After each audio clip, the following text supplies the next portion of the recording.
Hello and welcome to another episode of Cascadia Mountain Weather. It's Thursday, March 6th.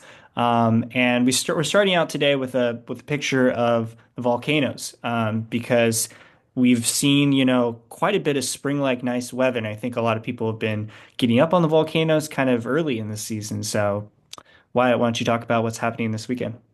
Yeah, so it's been pretty nice. I think last weekend, quite a few people were down, probably in the Helens area. I wouldn't be surprised if more people are going down there. One of the nice things about the volcanoes is they tend to be high enough that they aren't really having any snow kind of depth or level problems. And we'll see that the North Cascades, as we mentioned in our video a couple weeks ago, and it's especially kind of the Washington Cascades, those lower elevations still are struggling a lot with snow depth. Maybe that will change in the coming weeks. We'll have to see. But generally, kind of 60 to 70%, and especially bad at those low elevations. But the volcanoes, especially further south towards Mount Rainier and even towards Oregon, continue to do well. What's happening this weekend is we have another atmospheric river, but this one is actually pointed to our north. So this is our total precipitation that's showing it in millimeters. The absolute number doesn't matter that much, just the warmer colors generally mean more precipitation. You can see that it's kind of coming down from the south and it's directed directly at Vancouver Island, with the southern section just kind of draping over kind of northwest Washington, the Olympics, and the North Cascades. And so we can go a little bit deeper into that. We'll look at how this precipitation is going to play out over kind of 3 hour increments. So this is going through Friday. Friday looks like another pretty nice day. We'll start to see some clouds move in a little bit later. And then as we go into Friday night, you can see this atmospheric river, which is currently hitting Vancouver Island up to kind of the left corner of the screen, will start to drop in. It's a little bit unclear exactly how far south this will end up going. This is kind of 10 a.m. on Saturday. And you can see that probably him back to like Seattle and some of the population centers, a lot around Puget Sound, up in the mountains, definitely the Olympics, and maybe as far south as Snoqualmie Pass, maybe a little bit further south, maybe a little bit further north. But that looks to be about the line before it kind of moves up further north again. Because most of our area is going to be on the south side of this atmospheric river. That generally is the warmer side, which means that generally we might have some snow level issues, and it will be warmer. And then as we continue moving through Saturday into Sunday, so now we're at about noon on Sunday. We will have the time change this weekend, so just be aware of that. You'll see that we start to build this kind of draping front that will pass through. That's when it really kind of goes through the Cascades. So late in kind of after sunset on Monday, earlier for the North Cascades, and a little bit later for the South Washington Cascades. If we look at total precipitation, it's going to be relatively heavy up towards the north, especially on Vancouver Island. You know, they might see 10 plus inches of rain. The Olympics might be in kind of the 2 to 3, maybe 5 inches. North Cascades might be more in the 1 to 2, maybe 3 inches.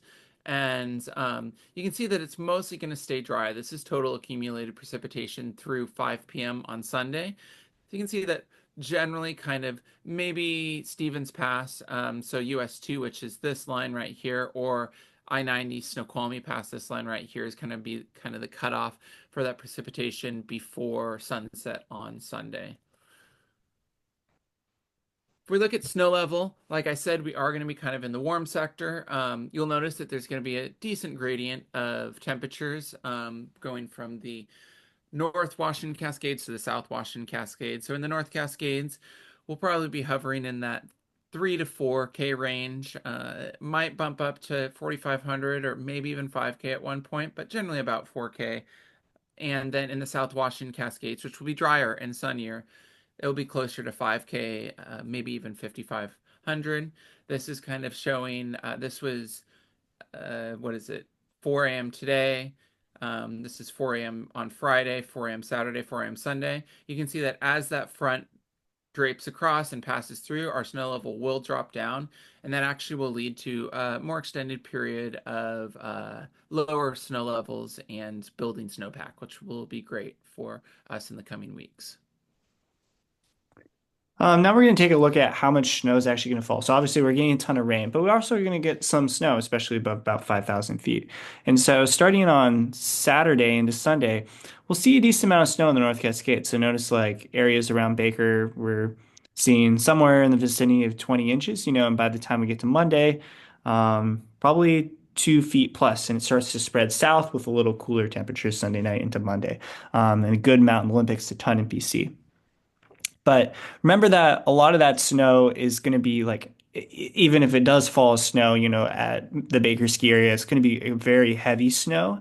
And so this graph shows the actual positive snow depth change. And we're probably going to see a lot less. So maybe more like a foot. So instead of 2 feet of snow, maybe more like a foot of positive snow depth change.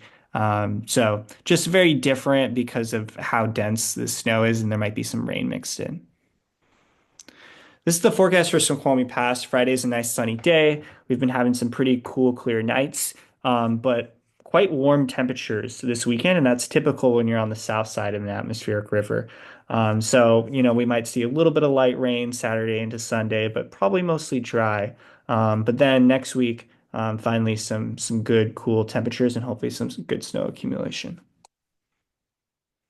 This is the clouds forecast. So we're going to start by looking at Saturday. So the whiter clouds is like thicker clouds, maybe precipitation. The gray is like high clouds. So you can see in the middle of the day on Saturday, we only really have thick clouds over the Olympics in the very northwestern North Cascades. Over most of the region, it's probably going to be high clouds, and down around Oregon in the Oregon Cascades, it might even be fully sunny. As we progress into Sunday, it's a similar story in the morning, maybe slightly more cloudy in some places around the coast. And then as we get later in the day, Sunday, we see thicker clouds slide over the whole Cascade. So if you're looking to get out on Sunday, definitely in the morning will be better. The winds are, although this is like a pretty strong atmospheric river, the winds aren't anything super concerning. So we might see some breezes, especially if you're up on the summit, and actually some breezes down in the lowlands, but shouldn't cause any significant issues. So the avalanche forecast currently is pretty low in most places because we haven't seen much precipitation, and I think that the recent rains we've had have kind of healed some of the weak layers to some extent. So we can see, in the North Cascades, they're low but forecasting moderate with with some more precipitation coming in. The only area that's currently moderate for Friday is the East Central Zone, and that's because that area has seen a little more reactive, persistent slab problems. So there was actually two snowmobilers who died there recently, in a persistent slab avalanche. So it's definitely a little different out there. And so thankfully, the long-term outlook is looking good for mid to late March. Colder than normal and wetter than normal. There's no guarantee it's going to be dumping or anything, but this is definitely a favorable La Nina pattern that we're looking at. So hopefully this holds. So thanks everyone for listening. Hope you have a great weekend.